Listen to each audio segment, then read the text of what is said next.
Hello and welcome to a new video.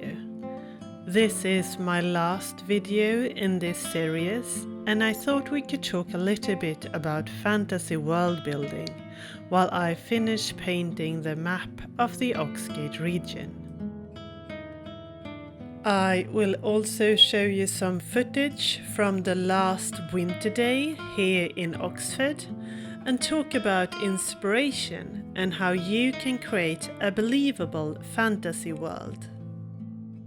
This can be useful if you are planning on creating your own campaign world, or flesh out an existing role-playing world, or if you're planning to write a novel.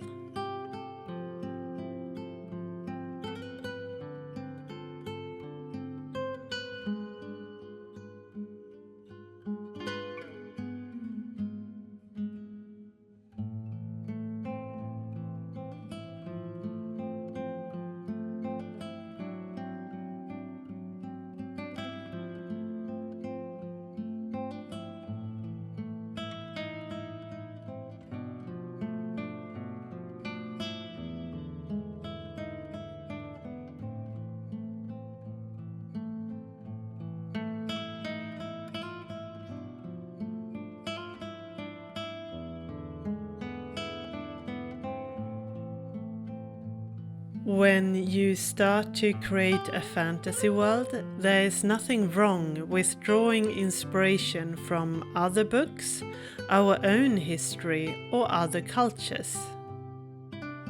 So, for example, Eastern Farraway, where our books are set, it is a fantasy world which is a kitchen sink mix and match from different sources. This is also what makes the fantasy world so unique. Its basic foundation is a traditional Dungeons and Dragons campaign world, but it's heavily influenced by Tolkien and several other fantasy authors.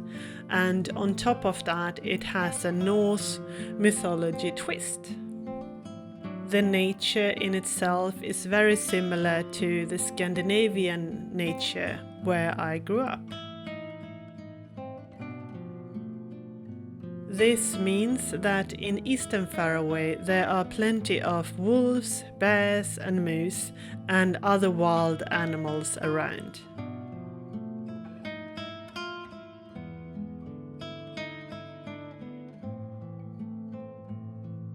Since I also like Norse mythology, I have exchanged many of the more whimsical gods from Dungeons and Dragons with Norse gods and Scandinavian folklore.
When it comes to finding inspiration, I often draw inspiration directly from nature. And if I get stuck in writing or creating, I usually just take a long walk. A couple of weeks ago we had a spell of cold weather, and one morning when I woke up, frost covered the ground and Frog had wrapped the countryside in a thick blanket.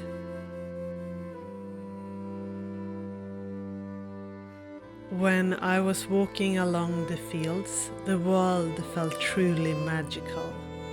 Perhaps there are creatures living in the fog, some sort of translucent elves that only show themselves during this type of weather.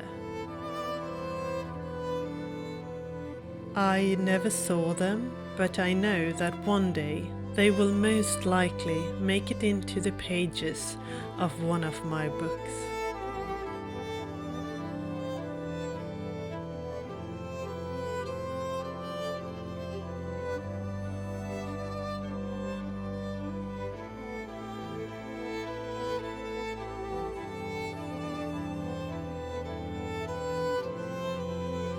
Last year, when I went to the UK Games Expo, which is one of the largest gaming cons here in the UK, I listened to a lecture by the author Angeline Trevina. It was a great talk, and one of the key elements that I took from her lecture was to think about your alignment for your world. Once you figure that out, it is so much easier to plan everything else, because you can use it as a blueprint for your fantasy world building.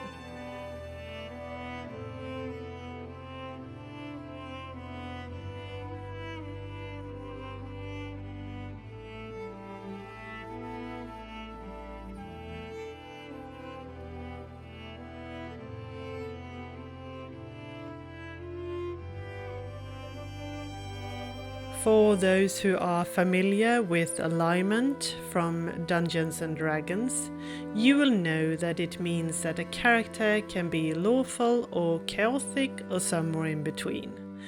In addition, they might be good, evil or neutral. This works like a moral compass for how your character will act in a different situation. And there are 9 different combinations between these options that you can use. But you can also apply this for your fantasy world. A world that is very lawful, for example, will have very little crime. If the world is quite developed, there might be a dedicated law system with guards, courts, magistrates and judges.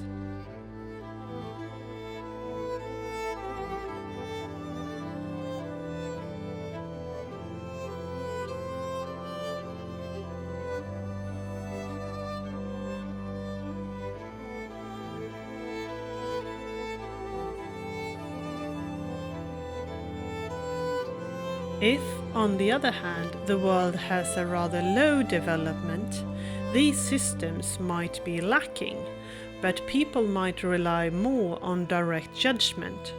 For example, if someone is caught stealing, they might be forced to leave the community. Eastern Farraway, where our books are set, is a rather neutral good type of world. Larger towns will have their own law enforcement systems with guards and rulers, while smaller villages and hamlets are much more depending on sorting things out between themselves.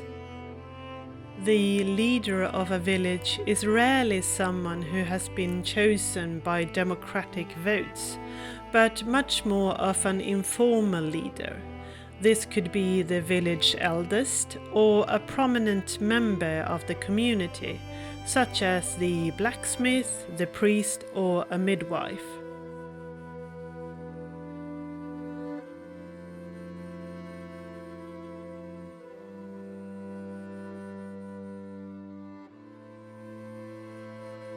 If there is one advice that I would give to anyone regarding fantasy world building, it would be to make sure that your world makes sense. Even if your world is whimsical and filled with magic, it should nevertheless rest on a logical foundation. The basic needs for people are food and water, somewhere to shelter and to keep warm, and clothes. And your world should reflect that. Most people in Eastern Farraway are quite self-sufficient.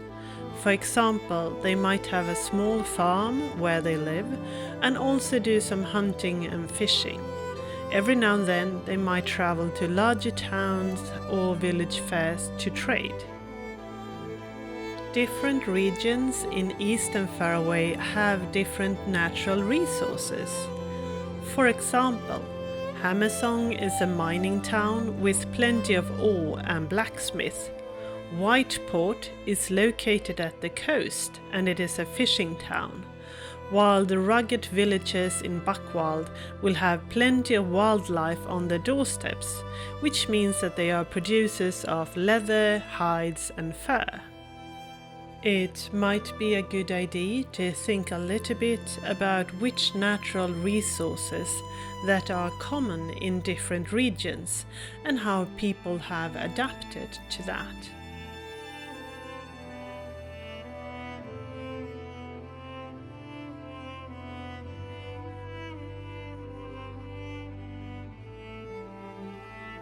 If you are planning on creating your own fantasy world, I would highly recommend that you draw a map.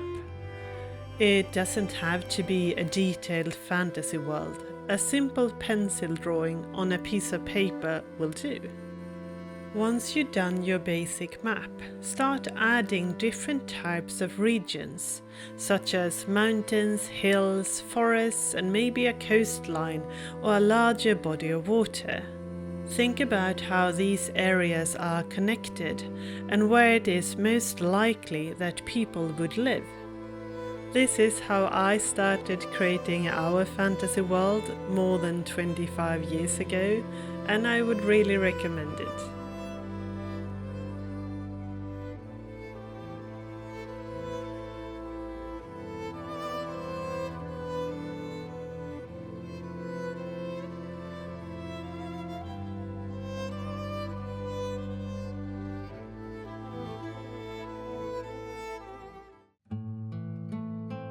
This is the final video and the fantasy map of the Oxgate region is finished. I'm very happy with the results and I hope that you have enjoyed this video and perhaps learned something about fantasy world building along the way. I haven't decided what to draw next, so if you have any suggestions what you would like to see, let me know in the comment section below. I always read all of them. Maybe a village map of Buckbridge where the adventures in Hunter's Full Moon trilogy begin, or a new regional map of Eastern Farraway. Or perhaps I should create an entire mega dungeon filled with dangerous traps and nasty monsters. What do you think? Thank you so much for watching. I hope that you will have a wonderful and creative day.